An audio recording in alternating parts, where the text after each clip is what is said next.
पुंडलिक वरदे हरी विठ्ठल श्री ज्ञानदेव तुकाराम राजा रामचंद्र भगवान की जय बजरंग बली हनुमान की जय।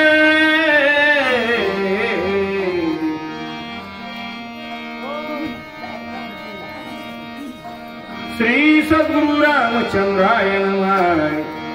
हनुमान अत्यंत विश्वासी अनुसरोणी वारासी आला नंदी ग्रामासी जेते भरतासी निवास।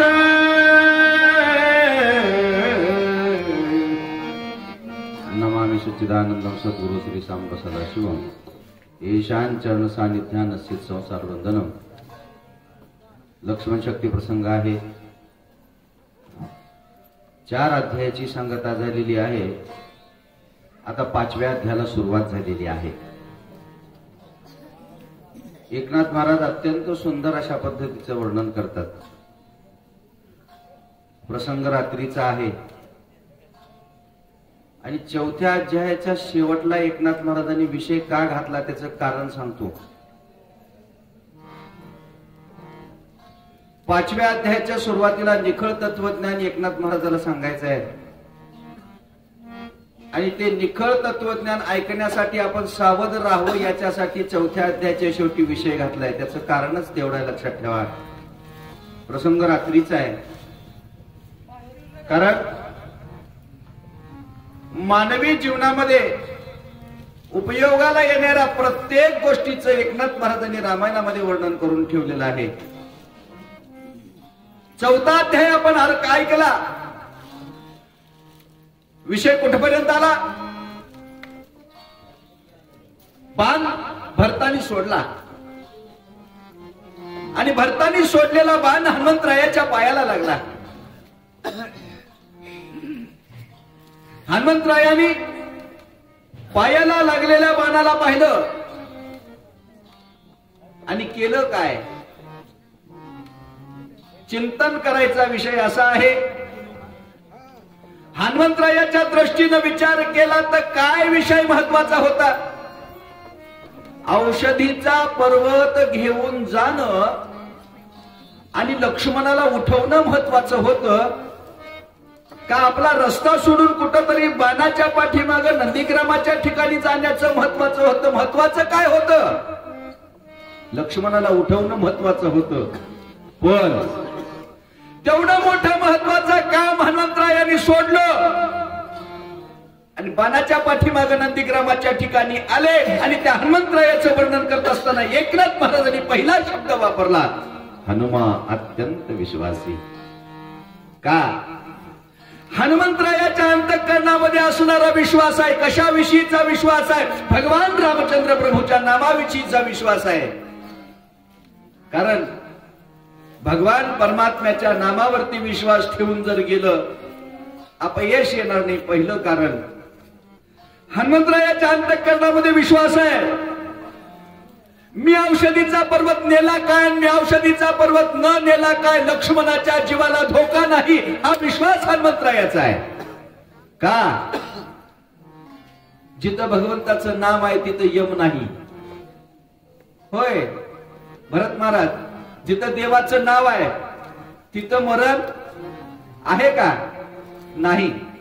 मग जिथं देवाचं नाव आहे तिथं मरण नाही, मग साक्षात जिथं देव आहे तिथं यम कसा जाईल म्हणतो? जाईल का? जाणार नाही। अहो या विषयाची पुष्टी करताना 2ऱ्या अध्यायामध्ये ओवी सांगितली। काय सांगितलं? रामाला सांगताना हनुमंतांनी सांगितलं ना, रामा काळजी करू नको, भय नाही सौमित्रा। अरे लक्ष्मणाला कसल्याही प्रकारची भीती नाही, चिंता करू नको हे हनुमंतांना सांगितलं होतं। का सांगितलं होतं? जिथं राम आहे तिथं यम नाही, जिथं नाम आहे तिथं यम येणार नाही। हा विश्वास हनुमंतरायाच्या अंतःकरणामध्ये होता, म्हणून हनुमंतराया बाणाच्या पाठीमागे गेला। हनुमा अत्यंत विश्वासी। विश्वासाची एक बाजू, आता विश्वासाची दुसरी बाजू। हनुमंताच्या अंतःकरणामध्ये विश्वास होता हे आपल्याला कळालं। आता रामाच्या अंतःकरणामध्ये जर कोणाविषयी विश्वास आहे प्रश्न केला तर काय उत्तर आहे हो त्याचं? रामा, तुझा जगामध्ये कुणावर विश्वास आहे विचारलं भक्तांनी प्रश्न. रामाने काय सांगितलं? माझ्या पत्नीवरती विश्वास नाही, माझ्या मायबापावरती विश्वास नाही. माझा विश्वास कोणावरती आहे? माझा विश्वास माझ्या भक्तावरती आहे. माझा विश्वास हनुमंतरायावरती माझा विश्वास आहे. रामाचा विश्वास हनुमंतावरती होता याचं प्रमाण जर पाहिजे असेल, अहिरावण वैरावणाच्या अध्यायामध्ये पहा. अहिरावण वैरावणाने रामाला विचारलं, रामा आता कसं? म्हणले. रामाने सांगितलं, काळजी करू नका, माझा हनुमंत. छातीवर ठेवून ज्याचं नाव घेतलं त्याचं नाव आहे माझा हनुमंत. रामाचा विश्वास कोणावरती होता? हनुमंतावरती होता. म्हणून हनुमान अत्यंत विश्वासी. याच्या पुढचं चरण सुंदर आहे का? अनुसरोनी बाणासी. बाणाला अनुसरला. बाणाला अनुसरला म्हणजे नेमकं काय झालं हो? बाणाच्या पाठीमागच आला ना. बाणाच्या पाठीमाग का आला? अहो, बाणानं हनुमंतरायाला, मागचा अध्याय तुम्ही ऐकलं ना, मग मागच्या अध्यायामध्ये बाणानं हनुमंतरायाला सांगितलं, हनुमंतराया खाली चला. कोणाच्या सांगण्यावर हनुमंतराया खाली आले? कोणाच्या सांगण्यावरती हनुमंतराय नंदीग्रामाच्या ठिकाणी आले? एका बाणानं सांगावं, हनुमंतानं ऐकावं. हा बाणाचा अधिकार आहे. हा अधिकार कोणाचा आहे? हा अधिकार बाणाचा आहे. हा अधिकार बाणाला का प्राप्त झाला? त्याचं कारण बाणावरती भगवान परमात्म्याचं नाव आहे म्हणून तो अधिकार प्राप्त झाला. ऐका, माणसाला किंमत आहे. कशामुळं माणसाला किंमत आहे? लक्षात घ्या. माणूस जर मुद्रांकित असेल, माणूस जर नामांकित असेल तर त्याला किंमत आहे.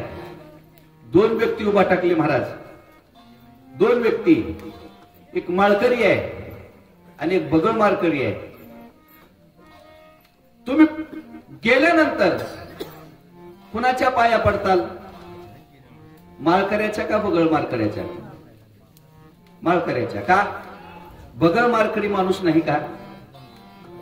आहे का नाही? मग तुम्ही त्याच्या का पडत नाही पाया? माळकऱ्याच्या पडतात का? लक्षात घ्या, तुम्ही माळकऱ्याच्या पाया पडत नाहीत महाराज. माळकऱ्याच्या गळ्यात असलेल्या मळीच्या तुम्ही पाया पडतात. त्या माळकऱ्याला किंमत कशाला आहे? गळ्यात माळ आहे म्हणून किंमत आहे. लक्षात घ्या, गळ्यात माळ असलीच पाहिजे. सौभाग्यवती जर व्हायचं असेल तर मंगळसूत्र घातलंच पाहिजे तर सौभाग्यवती आहे.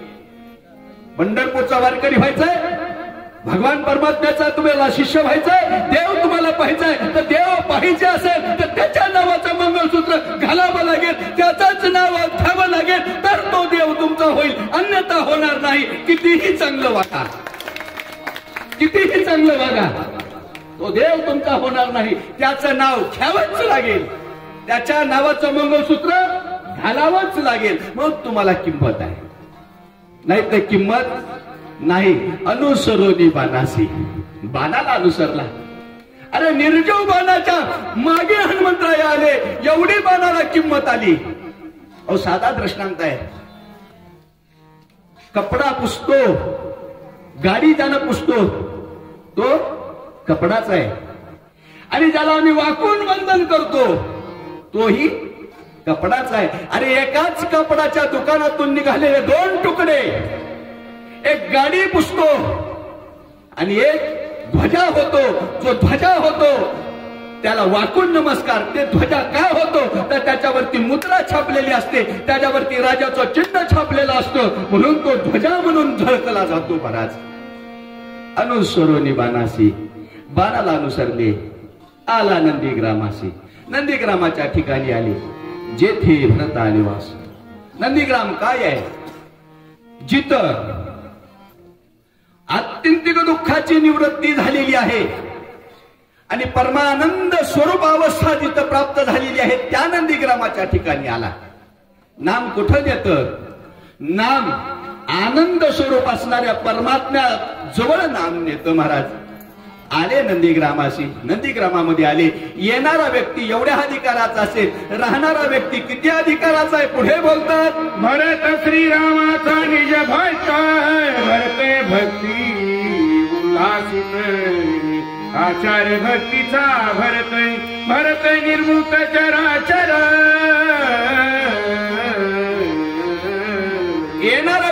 केवढ्या अधिकाराचा आहे? राहणाऱ्या व्यक्तीचा अधिकार काय? भरत श्रीरामाचा निज भक्त. भरत ते भक्ती उल्हासित निज भक्त आहे. निज भक्त म्हणावं कुणाला? देवाची, देवासाठी जो भक्ती करतो त्याला निजभक्त म्हणावं. निजभक्ताची सरळ सोपी व्याख्या आहे, ज्याच्या भक्तीमध्ये यत्किंचितही स्वार्थ शिल्लक नाही राहिला त्या भक्तीला निजभक्ताची भक्ती म्हणावी. तुमच्या आमच्या भक्तीमध्ये स्वार्थ शिल्लक राहतो. आम्ही देवाची, देवासाठी भक्ती करत नाही, संसारासाठी आम्ही देवाची भक्ती करतो. कधीतरी असं व्हावं लागतं. गोकुळच्या ठिकाणी भगवान कृष्ण परमात्म्याच्या गोपिका गवळणी होत्या. मथुरेमध्ये राहणारा श्रीकृष्ण परमात्मा एके दिवशी डोळ्याला कोपर्ण लावून रडायला लागला. उद्धवाने ते पाहिलं आणि देवाला विचारलं, देवा का रडतोस? देवानी सांगितलं, उद्धवा आज मला गोकुळामध्ये असणाऱ्या गोपिकांची आठवण झाली म्हणून माझ्या डोळ्यामध्ये पाणी आलं रे. उद्धवाला नवल वाटलं. उद्धव म्हणतो, गोपिकाची आठवण आली म्हणून देव रडतो? उद्धवाला नवल वाटलं. त्याचं कारण गोपिका हा भगवान परमात्म्याच्या निज भक्त आहेत. लक्षात घ्या, देव ज्याच्यासाठी व्याकुळ होतो त्याला निजभक्त म्हणावं. याच्याही पुढे जाऊन समजण्यासारखं साधं सोपं संप्रदायाचं प्रमाण सांगायचं झालं, विठेवरी देव ज्यांच्यासाठी उभा आहे ते भगवान परमात्म्याचे निजभक्त आहेत. माऊलींनी सांगितलं ना अभंग, आषाढीच्या वेळेस, कार्तिकीच्या वेळेस देव वाट पाहतो. कुणाची वाट पाहतो? भक्ताची वाट. कधी आषाढी येईल आषाढीची वाट पाहतो. कुणाची वाट पाहतो? तुमची आमची वाट पाहत नाही. ज्ञानोबारायांची, तुकोबारायांची, नामदेवांची, चोखोबाची, सावतामाळ्याची, एवढ्या संतांची तो वाट पाहतो. त्या संतांची कधी एकादशी, तर कधी मला संतांची भेट होईल, कधी मला माझ्या भक्तांची भेट होईल. हे निजभक्त आहेत. म्हणून हे निजभक्त भरत श्रीरामाचा निजभक्त आहे. याला प्रमाण सुद्धा याच रामायणाच्या 7व्या अध्यायामध्ये ऐकायला मिळतं. 49वा युद्धकांडाचा अध्याय आहे. रामाच्या कानावर भरत शब्द गेल्याबरोबर राम आणि रामपण सोडलं ना. भरतमय झाला एवढा अधिकार भरताचा होता. भरत श्रीरामाचा निजभक्त. भरते भक्ती उल्हासित. किती भक्ती करीत होता. असोहिंसा कोटे आठवची नाही, देहीच विदेही भोगुदशा. एवढ्या अधिकाराला जाऊन तो भक्ती करत होता. एवढंच नाही, आचार्य भक्तीचा भरत आचार्य पदाला प्राप्त झालेला होता. अनुभवे आले अंगान ते या जगा देत असे, याला आचार्य म्हणावं. एवढ्या मोठ्या पदाला भरत गेलेला होता म्हणतात. भरते भक्ती विस्तारली, भरते भक्ती प्रकाशिली, भरते भक्ती वाढविली, भरते पल्हाळली निज भक्ती. भक्तानं भक्तीचा विस्तार केला, भक्तानं भक्तीचा वाढवा केला, पल्हाळ केला, प्रकाशित केला. भक्ती दाखवावी लागते, प्रकाशित करावी लागते. याला भक्ती म्हणतात असं सांगावं लागतं. भक्ती कळत नाही हो. भक्ती दाखवावी लागते, भक्ती सांगावी लागते. कारण काय आहे, ही जी ओवी आहे ना, अत्यंत सुंदर पद्धतीने एकनाथ महाराजांनी मांडलेली आहे. एक नामाचं बी भरताला प्राप्त झालं. भरतानं त्या नामाच्या बियाची पेरणी केली आणि भक्ताच्या पेरणीनं ते नामाचं बी उगवलं. वेल आला. लोकांनी बघितलं. भरताला विचारलं, महाराज हे काय आहे हो, हे कशाचा वेल आहे? त्या भरताने सांगितलं, याला भक्तीचा वेल म्हणतात. महावेल कसा वाढवावा लागतो? भरतानं सांगितलं, याला मांडव घालावा लागतो. कशाचा मांडव घालावा लागतो? मन बुद्धी चित्त अहंकार हे 4 खांब उभा करावे लागतात. अंतःकरणाची वृत्ती त्याच्यावरती पसरावी लागते आणि मांडवावरती त्या वेलाला वाढवावं लागतं. वाढवलेला वेल मांडवावरती ज्यावेळेस चालतो त्यावेळेस त्याला पाल्हाळावा लागतो. त्याची जोपासना केली जाते, पाल्हाळ त्याचा करावा लागतो आणि शेवटी तो वेल गगनाला भिडतो. माऊली त्याला प्रमाण देते, येगुलेशे रोप लावेलेद्वारी, आणि त्याचा वेलू गेला गगनांवरी. एवढा भक्तीचा विस्तार आहे. हा विस्तार भरतानी केला. भरत भक्तीचा विस्तार करणारा आहे. लक्षात घ्या, वाढवा विस्तार फार सुंदर चिंतन आहे हो. चिंतन करावं तेवढं कमी आहे. परमार्थामध्ये वाढीला महत्व नसतं मामा, परमार्थामध्ये विस्ताराला महत्व असतं. विस्तार कशाला म्हणतात? गुणात्मक परिवर्तन मानवी जीवनामध्ये व्हावं लागतं, त्याला विस्तार म्हणतात. तुमच्या जीवनामध्ये काहीतरी बदल घडावा लागतो, त्याला विस्तार म्हणतात. नाहीतर काय आहे, आम्हाला ऐकायला मिळतं, महाराज आमच्या गावाला 50 वर्ष झालं रामायण आहे. किती वर्ष झालं रामायण आहे? 50 वर्ष झालं आमच्या गावाला रामायण आहे. मग 50 वर्ष झालं तुमच्या गावाला रामायण आहे हे खरं आहे. मग 50 वर्षात गावचा बदल झाला किती? 50 वर्षाच्या खाली गावामध्ये 1 पिदाडा होता आणि 50 वर्षाच्या नंतर गावामध्ये 200 पिदाडी झाली. 50 वर्ष गावाला रामायण आहे. काय बदल झाला? परिवर्तन. आणि बदल करा, बदलायला शिका. बदलल्याशिवाय परमार्थ नाही. पंढरपूरच्या वाऱ्या करून डोकं घासून घासून त्या देवाचे पाय झिजले, त्याला नाही म्हणतात. बदल घडवावा लागतो, परिवर्तन घडावं लागतं, त्याला भक्तीचा विस्तार म्हणतात. परिवर्तन भरताना घडवलं, बदल भरताना घडवला, एवढा मोठा भक्तीचा विस्तार झाला. एवढंच नाही, आणखीन भरताचा अधिकार सांगतात.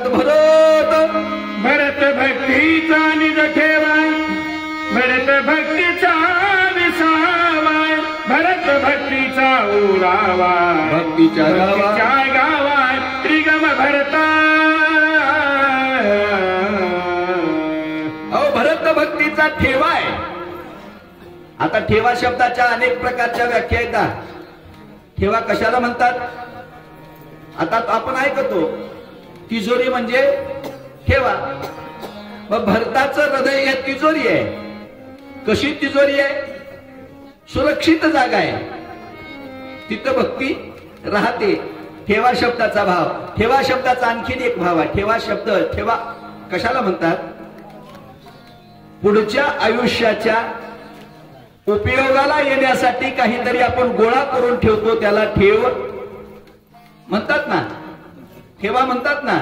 मग इथं एकनाथ महाराजाला सांगायचं आहे, काय सांगायचं आहे? जन्माला आल्याच्या नंतर अशी ठेव जमा करा, असा ठेवा जमा करा की त्या ठेव्याचा तुम्हाला याही लोकांमध्ये परलोकामध्ये उपयोग होईल. असा ठेवा जमा करा.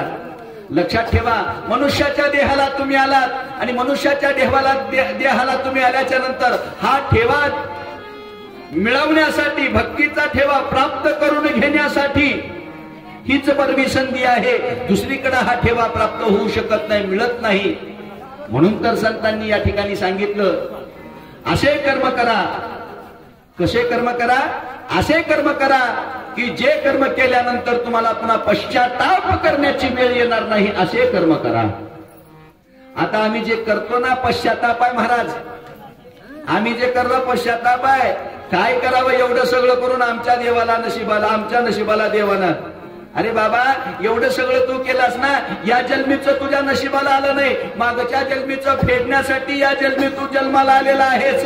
आता या जन्मामध्ये तर असे कर्म कर की पुन्हा कपाळ पडवायची पाळी येऊ नाही. लक्षात ठेवा, असे कर्म करा की जे कर्म केल्यानंतर पुन्हा पश्चाताप करण्याची तुम्हाला पाळी येणार नाही. म्हणून सांगितलं, तुका म्हणे होता ठेवा तो या भावा सापडला.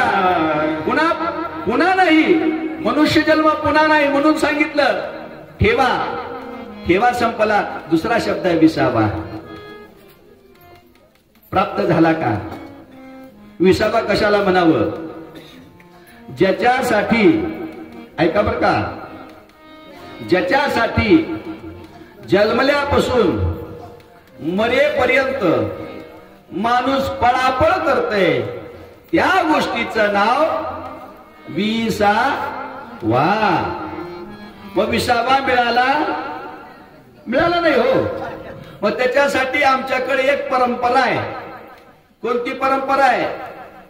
माणूस गेला, त्याची अंत्ययात्रा निघाली की एका ठिकाणी त्याला टेकवलं जाते. त्याचं नाव, तिथं विसावा आहे का? त्याचं नाव काय बापू? काय त्याचं नाव? विसावा. तिथं विसावा आहे का? तिथं विसावा नाही. मग तिथं का विसावा दिला जातो त्याचं कारण सांगतोय का? लोक म्हणतात जन्मल्यापासून पळ पळ पळालं हो, जन्मल्यापासून पळ पळ पळालं, याला एकही क्षणाची उसंत मिळाली नाही. आता जाता जाता तर मिळू द्या म्हणून टेकवायचं. त्याचं नाव विसावा. मिळालं नाही. विसावा का मिळाला नाही?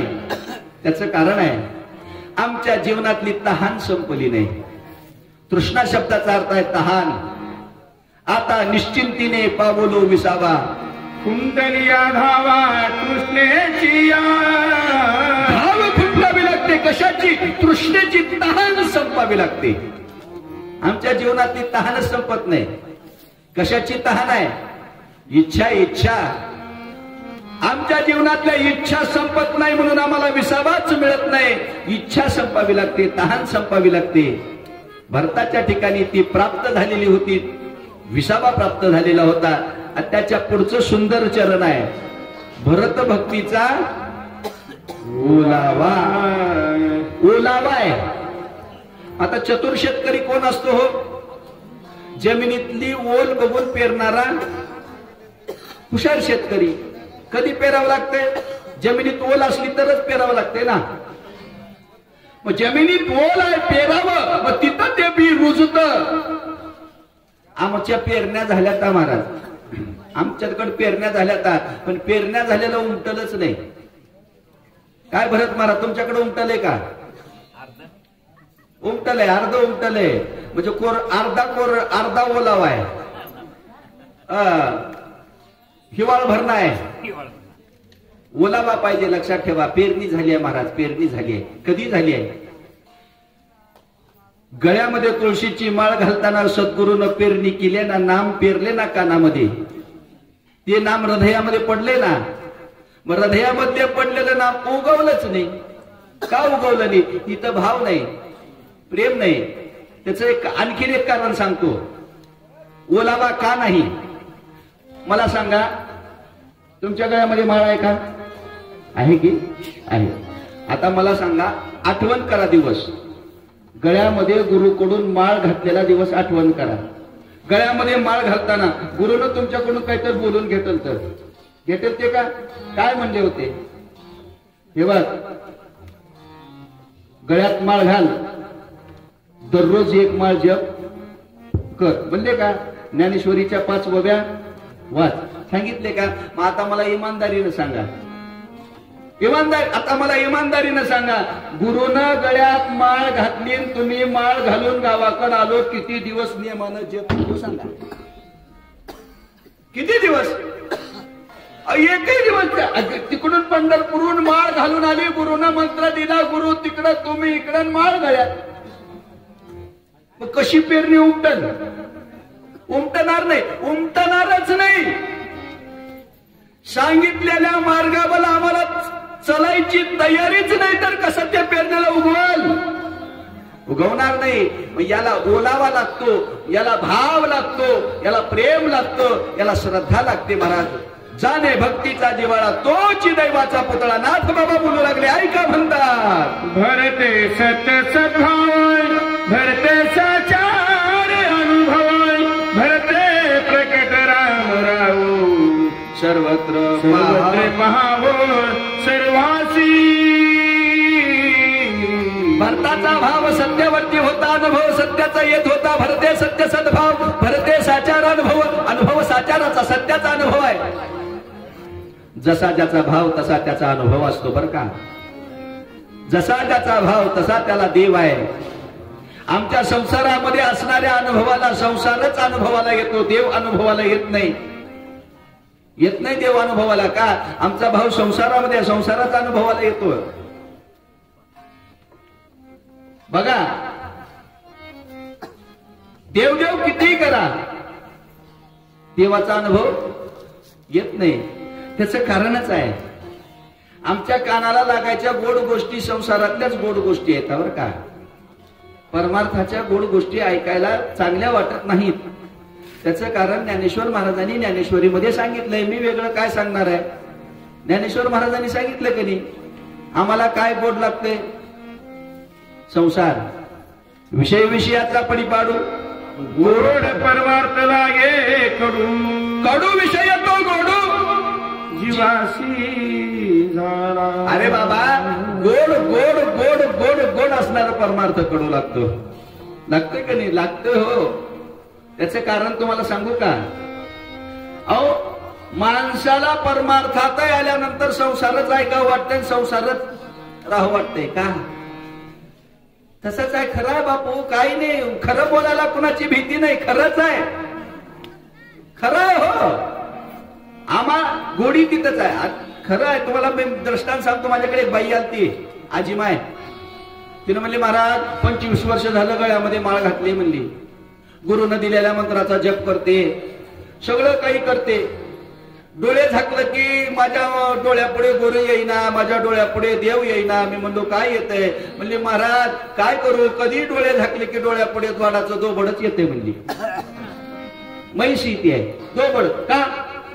मी तिला विचारलं काय करतीस बाई? तिने म्हणली काय करत नाही महाराज, सकाळी उठलं की दोबडाचं शेण काढते, दोबडाच्या पाठीवर पाणी टाकते, दोबडाला वैरण टाकते, आंघोळ करते, भाकर बांधून घेते, पुन्हा दोबडाला घेऊन रानामध्ये जाते, दिवसभर दोबड रानामध्ये चढवते, रात्री घरी येऊन त्याला बांधते, पुन्हा वैरण टाकते, झोपी जाते आणि पुन्हा सकाळी उठलं की दोबडाचं शेण काढते. रात्रंदिवस माझी माझी म्हैस, म्हशीला पाणी पाजवायचं राहिलं, म्हशीला आमचं, माझी म्हैस माझी म्हैस माझी म्हैस माझी म्हैस म्हणल्यानंतर डोळे झाकल्यावर देव येईल, म्हैसच येणार आहे. तसं आहे माझा संसार माझा संसार माझा संसार म्हणून, माझा संसार म्हणून परमार्थ करणार. मग परमार्थ करताना तुमच्या डोळ्यासमोर देव न येता संसारच उभा टाकणार आहे ना. प्रेम लागतंय, प्रेम. सगळ्यात जास्ती प्रेम कोणावर असते बापू? ते तर झालंच. माईचं प्रेम सगळ्यात जास्त कोणावर राहते? लिकीवर राहते की. मग लिकीचं नाव काढलं, डोळे झाकले की एक दिसते की डोक्यावर, डोळ्यासमोर दिसते का? दिसते तिच्यावर असणारं प्रेम आहे ना. त्या प्रेमापोटी तिचं नाव काढल्याबरोबर ती डोळ्याजवळ दिसते, डोळ्याच्या समोर दिसते. जेवढं लिकीवरती प्रेम करून, लिकीची आठवण करून डोळे झाकताना दिसते ना, तेवढं देवावरती प्रेम करा, देवाची आठवण करून डोळे झाका. देव दिसल्याशिवाय राहणार नाही. देव दिसावा लागतो, दिसतो. म्हणून सांगतात भरते साचार अनुभव, साचाराचा अनुभवाला भरते प्रगट रामराव. राम प्रगट केला. सर्वत्र पहाव सर्वासी, जे जे दिसे भूत ते ते मानी जे भगवंत. हा भक्ती योग निश्चित जाण माझा, एवढा अधिकार भरताचा होता म्हणतात. भरते अपंगिली भक्ती भरते वाढविली विरक्ती, भरते पाहिली निज शांती, भूते भोगिती स्वानंद हरी. भरतानं भक्तीला आपलेसं केलं, भरतानं भक्तीला विरक्तीची जोड दिली, विरक्ती वाढवली. भक्ती स्वीकार्याला करावी लागते, तिचं नाव भक्ती आहे. सहज होतो त्याचं नाव संसार आहे. बघा विरक्तीशिवाय भक्ती होऊ शकत नाही आणि वैराग्याशिवाय ज्ञान प्राप्त होऊ शकत नाही.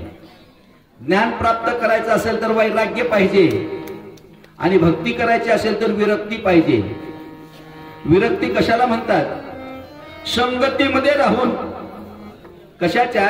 पदार्थाच्या संगतीमध्ये राहून पदार्थाविषयीचा असणारा मोह त्यागणे याला विरक्ती म्हणतात.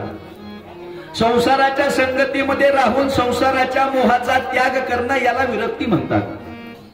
संसाराच्या त्यागाला, संसार सोडण्याला विरक्ती म्हणत नाहीत. भरतानं 14 वर्षाचं राज्य सोडलं. कशासाठी? रामाच्यासाठी.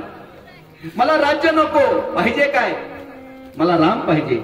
रामासाठी रामाची आसक्ती आणि राज्याची विरक्ती. इथं ते सांगितलं महाराज, विरक्तीचा वाढवा केला. पाहली निज शांती, शांती स्वरूपाचा त्या ठिकाणी अनुभवाला फार सुंदर वर्णन केले. भूते भोगिती स्वानंद. भरत महाराज ऐका लक्ष देऊन, इथं शब्द आला भूते भोगिती स्वानंद. वरे 2 ठिकाणी शब्द आला. कोणता? पहिला शब्द आला भरते निर्मुक्त चराचर. पहिला शब्द काय आला? भरते निर्मुक्त चराचर. दुसरा शब्द काय आला? भूते भोगिती स्वानंद. मग मला सांगा, एक भरत आहे. भरत किती आहेत? एक भरत आहे. एक असणारा भरत सगळ्या जगाला निर्मुक्त करतो. चर म्हणजे स्थावर, अचर म्हणजे जंगम. स्थावर आणि जंगम सृष्टीचा उद्धार करण्याचं सामर्थ्य भरतामध्ये एक ओवी आहे. आणि भूते भोगिती स्वानंद, सगळ्या भूतांना स्वानंदाची प्राप्ती करून देण्याचं सामर्थ्य कुणामध्ये आहे?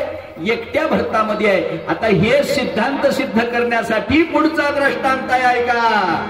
मर्यादेच्या ठाई चंदनाची पैझाडी पाही गेले डोंगर सर्वही केला लवडाही चंदना. मैलागिरी पर्वतावरती मैलागार नावाचं चंदनाचं झाड किती आहे? एकच आहे ना. एक चंदनाचं झाड सगळ्या डोंगराला आपल्यासारखं करतं. एक भरताची भक्ती जगाला निर्मुक्त करते.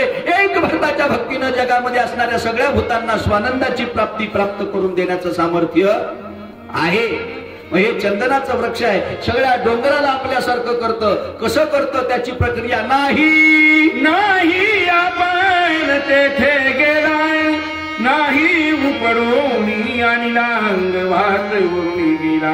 गिरी गेला चंदना. बोरी बाबळी हेकडी टेकडी चंदनाला भेटायला गेले नाहीत. बोरी बाबळी हेकडी चंदनी जे चंदनाच्या अंगावरून वाहणारा वारा लागला त्याच्यामुळं सगळं चंदन झालं. बोरी बाबळी हेकडी टेकडी. बघा, बोरी होत्या, बाबळी होत्या. त्या बोरी बाबळी देवाच्या डोक्यावर जाऊन बसल्या. काय म्हणून? बाबळ म्हणून, चंदन म्हणून.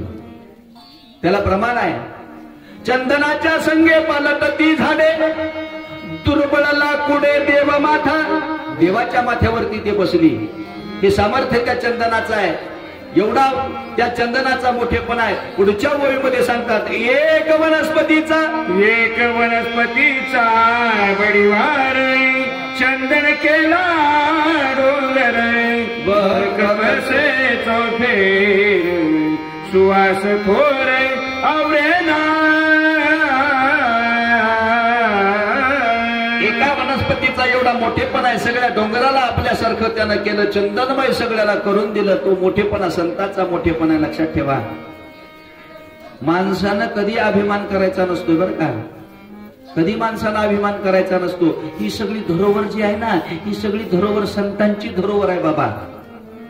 तुम्ही डोकं घासून घासून किती अभ्यास केलो, किती पाठ केलो, ज्ञानेश्वरी पाठ केलो, गीता पाठ केलो, हरिपाठ पाठ केलो, सगळं जरी पाठ केलो तरी तुमचं काय आहे? होय, कुणाचं आहे? ज्ञानेश्वर महाराजाचंच आहे की, तुकाराम महाराजाचंच आहे की. तुमचं काय? तुमचं काही. हे काय आहे लक्षात घ्या. तुम्ही दुकान मांडले का? दुकान कुणाच्या भांडवलावर? स्वतःच्या भांडवलावर नाही, महाराजाच्या भांडवलावर दुकान मानले.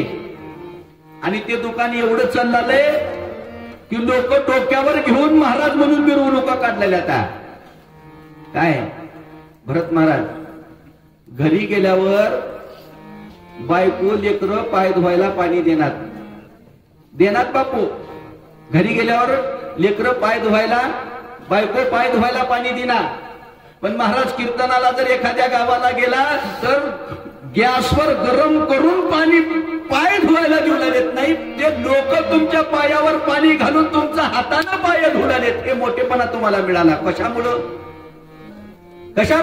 या संतांमुळे मिळाला, या ज्ञानेश्वरीमुळे मिळाला. ज्ञानेश्वरीचा वारा तुमच्यावरून गेला, रामायणाचा वारा तुमच्यावरून गेला, गाथ्याचा वारा तुमच्यावरून गेला. म्हणून एवढा मोठेपणा तुम्हाला मिळाला. हा मोठेपणा कुणाचा? एक वनस्पतीचा बडीवार. एका वनस्पतीचा एवढा मोठेपणा आहे, एका संतांचा एवढा मोठेपणा आहे. आणि त्या संतांचा मोठेपणा वर्णन करण्यासाठी हा दृष्टांत दिला. आणि तो सिद्धांत पुढच्या ओळीमध्ये बोलू लागलेले आहे. माझ्याची उदयी भगवंत, तो भगवंत मूर्तिमंत, तेने काय नवे प्राप्त. सभाग्य संत त्रिजगती भगवंत आहे, तो भगवंत मूर्तिमंत भगवंताचं स्वरूप आहे. तेने काय नो हे प्राप्त, काय प्राप्त होणार नाही. सौभाग्य संत त्रिजगती, तिन्ही जगताच्या ठिकाणी भाग्यवान असणारे ते संत आहेत. त्या संतांचं वर्णन करताना सांगतात काय होणार नाही, सगळं काही ते होतं. हे संत पदाची सिद्धी या ओळीमध्ये एकनाथ महाराजांनी केलेली आहे. संत ओळखायचे लक्षणं काय, संतांची गुण काय, वर्णन पुढे करतात आहे का. दृष्टी विषय समस्त राम रूपे देखत भरत, दृश्य दृष्टा दर्शन तेथ सहज होत राम रूप. दृश्य द्रष्टा दर्शन राम हवं लागतं बरं का. दृश्य द्रष्टा दर्शन राम हवं लागतं. सुंदर विषय आहे. डोळे, समोर असणारी वस्तू आणि पाहण्याची क्रिया एक व्हावी लागते बरं का, नाहीतर घोटाळा होतोय. दिसायला पाहिजे, राम दिसायला पाहिजे. कारण डोळे रूपाला सोडून राहत नाहीत हो. काही तुम्ही प्रयत्न करा, डोळे रूपाला सोडून राहीनात. का राहत नाही? डोळे झाकून बघा, लाल पडदा, निळा पडदा, काळा पडदा काहीतरी दिसतंय डोळ्याला. का? रूपाला सोडून डोळे राहत नाहीत. मग रूपाला सोडून डोळे राहत नाहीत तर रूपाला काय म्हणायचं? मग तिथं तुकाराम महाराजांनी सांगितलं डोळ्याला, डोळे तुम्ही घ्यारी सुख, पहा विठोबाचे मुख. डोळ्याने पाहायचं ते देवाचं मुखच पाहायचं. हा पहिला इंद्रियाचा विषय राम झाला. सहज गतीने तो विषय राम झाला. दुसरं इंद्रिय काय म्हणताय का? श्रवणी शब्द पडता की जाण, शब्दार्थ श्रीराम आपण. श्रावक श्रवण स्वये चिंतन होऊन ठाके. कानाचा विषय राम झाला. शब्द श्राव्य श्रावक श्रवण हे ब्रह्मरूप झालं. कानावर पडलेल्या शब्दाचे अंतःकरणामध्ये परिणाम होत नव्हते. हे संतांचं लक्षण आहे. कोणी निंदा, कोणी वंदा, आमचा हरिनामाचा धंदा म्हणतात आहे का. गाणे घेता वास वासास बाय परिचय, घे घाता घाण समजतय चिदाकाश होऊन ठाके. घराता घ्राण ही नाकाची टिपुटी ब्रह्मरूप प्राप्त झाली. गंध दुर्गंधाचा भेद मावळला गेला. राहिलं काय? गंध दुर्गंधाचा भेद मावळला गेला. नाकाला एकच विषय, तो परमात्मा. वासा सबाह्य परेश, वासाच्या आतही आनंद आहे, वासाच्या बाहेरही आनंद आहे. एवढा भगवान परमात्मा ओतप्रोत त्या इंद्रियामध्ये भरलेला दिसू लागलेला होता. म्हणतात त्वचा घेऊ जाय स्पर्शासी, तव तोही ते राम प्रकाशी. त्वचा स्पर्श स्पर्शनासी, सहज समरसी श्रीराम. त्वचा स्पर्शाला घेऊन जाते, त्यावेळेस त्या स्पर्शाचे भाव संपतात. कारण कुत्र चावलं, महाराजाला विचारले, महाराज कुत्र चावलं हो? महाराज म्हणले कुणाला चावलं? लोकांनी म्हणले तुम्हाला. महाराज अरे येड्या, मला कुत्र चावायला, मला येड लागले का तुला येड लागले म्हणले. अहो महाराज खरंच चावलंय हो. कुणाला? त्यानं म्हणलं पुन्हा त्या माणसानं म्हणलं तुम्हाला. अरे येड्या, मला कुत्र चावतंय का म्हणले. मग त्यांनी विचारलं मग महाराज कुणाला चावले? उत्तर दिलं, अरे ज्याला चावले त्यानं बघून गेली. कुत्ता जाने चमडा जाने. ज्या काताडीला चावले ते काताडी बघून गेली. एवढी समरस काताडी त्या ब्रह्मरूपाला नटलेली होती. नाथराय बोलू लागली, रसनारा तरी आवडी घेता रसाची मुळी. त्रिपुटी घाणी देशोधडी रसना ओसंडी रसाते. रसनेची त्रिपुटी ब्रह्मरूप झाली. रसना ओसंडी रसाते. रसाला त्याग करून रसना भरून वाहू लागली. रामाच्या रसाने रसना भरून वाहू लागली.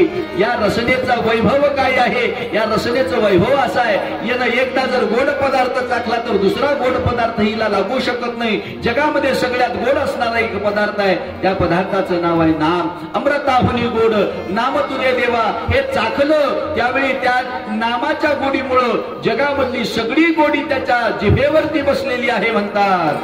कर्मेंद्रिये याची रीती सेविता श्रीरामाची शक्ती उडाली कर्माची कर्मगती स्वेच्छा वर्तती निष्कामा ज्ञानेंद्रिय ब्रह्मरूप झाले, कर्मेंद्रिय ब्रह्मरूप होणार आहे बरं का. आता इथं विषय बदलतोय आणि इथं विषय बदलल्याच्या नंतर वाचक सूचकही इथं बदलतात. कारण काय आहे, चालते महाराज. भरत महाराज राहतील प्रवचक म्हणून, वाचक म्हणून बाबुराव आकडे राहतील. तुमची इच्छा तशी असेल तर तशा पद्धतीने चला. हो. उठा लवकर, या उठा भरत महाराज उठा. आदेश आहे इकडं. वाचकाला पुकारा. वाचक म्हणून बाबुराव आकडे या. उठा एक बाप मामा.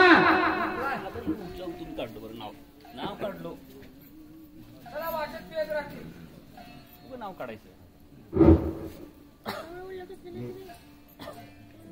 वाचक ते राहतील, वाचन करा पाटील. कवर सध्या लवकर वेळ झाला खूप. नाव वेळ झाला बघा, वेळेसाठी झाली.